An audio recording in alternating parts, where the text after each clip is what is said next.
Tagore school बावड़ी की online class में आप सभी का फिर से स्वागत है। सभी स्टूडेंट्स को गुड मॉर्निंग।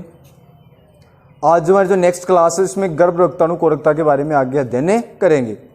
पीछे जो क्लास है उसमें हमने गर्भ रक्ताणुकोरकता के बारे में अध्ययन कर लिया था कि यदि RH नेगेटिव स्त्री है उसमें होने वाली जो प्रथम संतति है RH पॉजिटिव हो तो उस स्थिति में जो प्रथम संतति है वो सामान्य होती है, लेकिन प्रसव के दौरान यह ध्यान रखना थोड़ी क्या हो जाती है, आवश्यकता हो जाती है, क्योंकि उस समय क्या होता है कि माता का जो रक्त होता है और भ्रूण का जो रक्त है वो दोनों आपस में क्या हो जाते हैं, मिश्रित हो जाते हैं, और मिश्रित होने से माता के रक्त में RH प्रतिरक्षी उत्पन्न हो जाती है।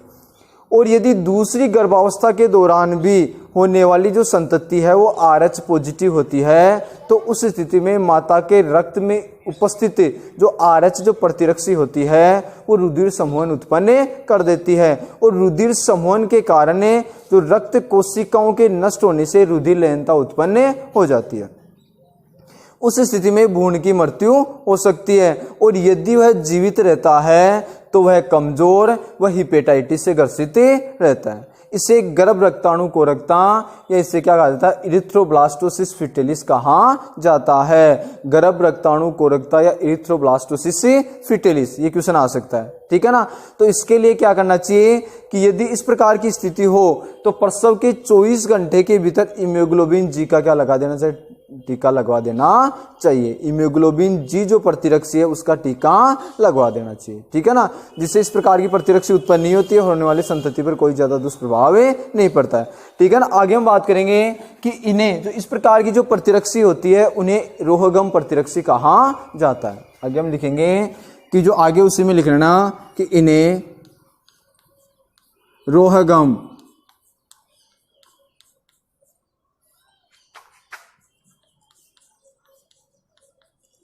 प्रतिरक्षी कहते हैं। इन्हें क्या कहा जाता है, रोहगम प्रतिरक्षी कहा जाता है। इसके बाद में बात करें कि ये प्रतिरक्षी माता के रक्त में मिश्रित जो RH धनात्मक प्रतिरक्षी है उन्हें जो हम बात करें लाल रक्त कोशिकाओं की हम बात करें उन्हें क्या कर देती है, नष्ट कर देती है, और नष्ट करने के पश्चात क्या करते हैं, प्रतिरक्षा बनने से रोकती है। तो इसके बाद लिखेंगे कि ये प्रतिरक्षी माता के रक्त में मिश्रित भ्रूण की RH धनात्मक लाल रक्त कोशिकाओं को नष्ट कर देती है और प्रतिरक्षी उत्पन्न होने से रोकती है। तो इसके बाद हम लिखेंगे कि ये प्रतिरक्षी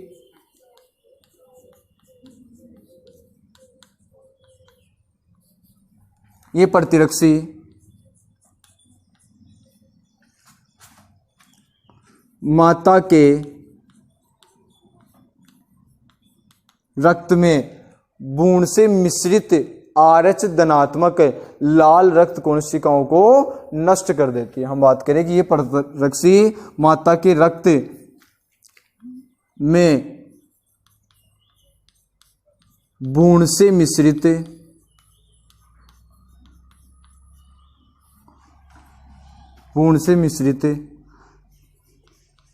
लाल रक्त कोशिकाओं यानी RBC की हम बात करें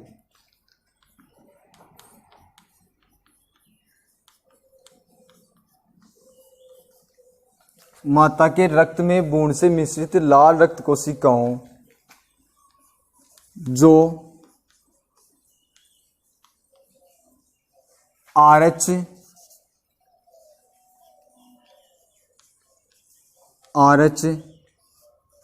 धनात्मक प्रतिरक्षी युक्त होती है,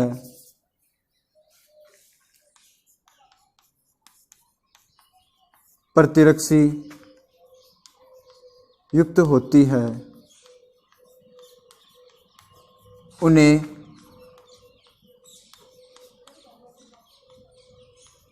नष्ट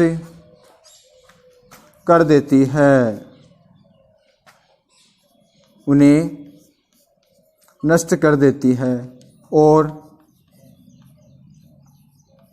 RH प्रतिरक्षी निर्माण को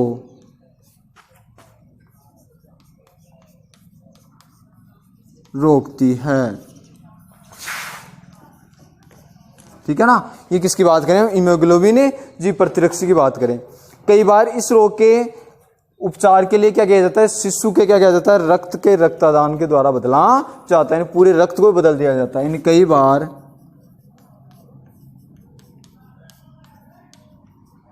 इस रोग के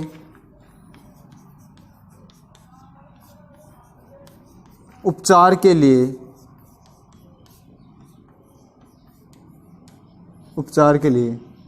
शिशु के रक्त को किसके द्वारा बदला जाता है, रक्तदान द्वारा।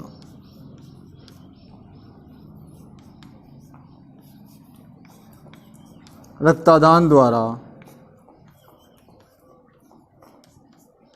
बदला जाता है। ठीक है। ये किसके बारे में हो गया, थोड़ा RH जो हम बात करें प्रतिरक्षी के बारे में, या फिर हम बात करें कि RH जो है उस कारक के बारे में। ठीक है। इसमें वापस देख लेना कि जो इंपॉर्टेंट जो क्वेश्चन है, गर्भ रक्ताणु कोरकता क्या है, या इरिथ्रोब्लास्टोसिस फीटलिस क्या है, इसके उपचार के लिए कौन सा टीका लगाया जाता है, तो हीमोग्लोबिन जी जो प्रतिरक्षी है उसका टीका 24 घंटे के भीतर लगा दिया जाता है। ठीक है ना। ये थोड़ा सा याद रख लेना। अब इसमें देखो, जैसे हम बात करें, ये हमारा हो गया गर्भ रक्ताणु कोरकता के बारे में कंप्लीट, तो ये उतार लो।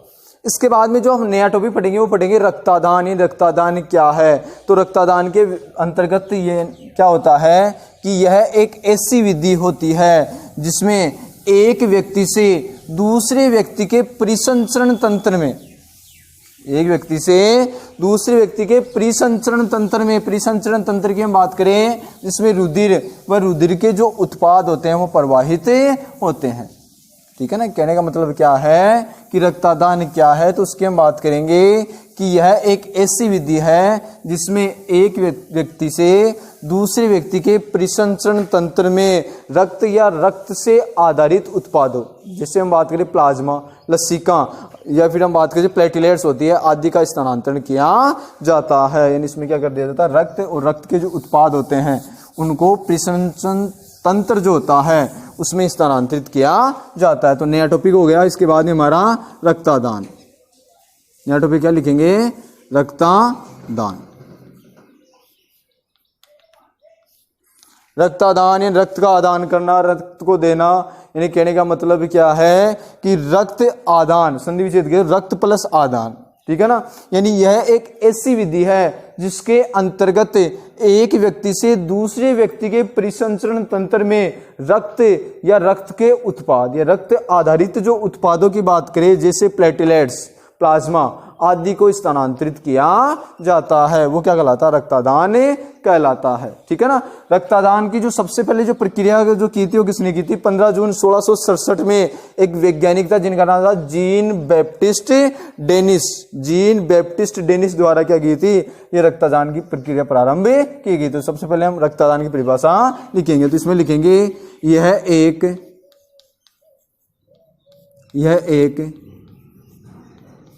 ऐसी विधि है, ऐसी विधि है जिसमें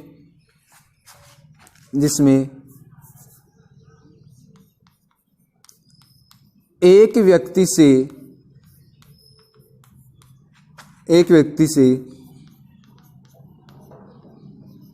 दूसरे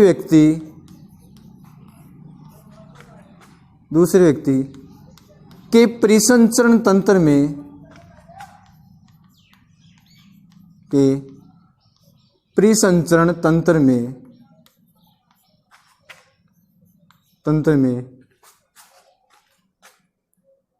रक्त एवं रक्त आधारित उत्पादों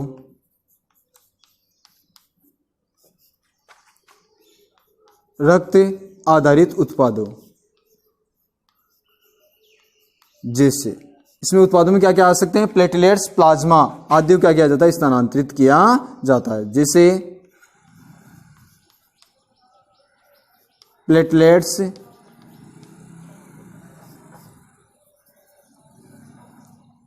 जैसे प्लेटलेट्स, प्लाज्मा आदि को स्थानांतरित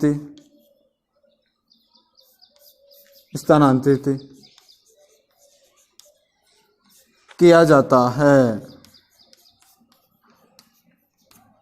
ये किसके बारे में हो गया? रक्तदान के बारे में। रक्तदान की परिभाषा होगी कि रक्तदान क्या है, तो इसमें बात करेंगे कि रक्तदान एक ऐसी विधि है, यानी यह एक ऐसी विधि है जिसमें एक व्यक्ति से दूसरे व्यक्ति के परिसंचरण तंत्र में रक्त व रक्त के हम बात करें आधारित उत्पादों, जैसे हम बात करें प्लाज्मा, प्लेटलेट्स आदि को क्या किया जाता है? स्थानांतरित किया जाता है। ठीक है ना।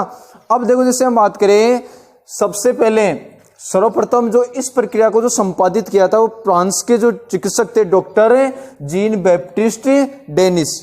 1667 में फ्रांस के जो चिकित्सक थे डॉक्टर जीन बैप्टिस्ट, जो हम बात करें उनके द्वारा क्या की गई थी? यह क्रिया संपादित की थी। उसके बाद में लिखेंगे कि यह विधि सर्वप्रथम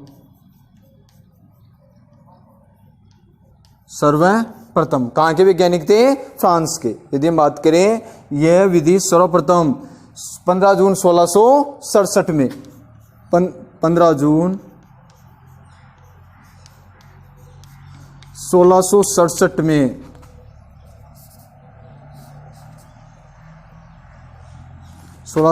में फ्रांस के चिकित्सक, क्या नाम था फ्रांस के चिकित्सक का? Doctor Jean Baptiste Denis. Doctor Jean Baptist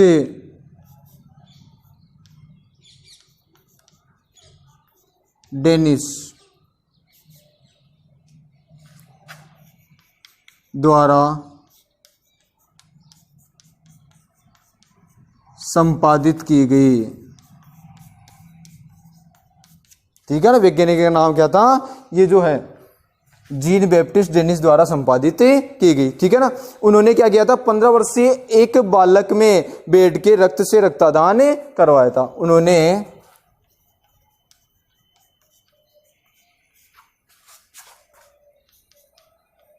15 वर्ष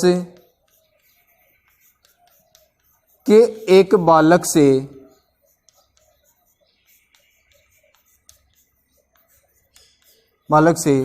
भेड़ के रक्त से रक्तदान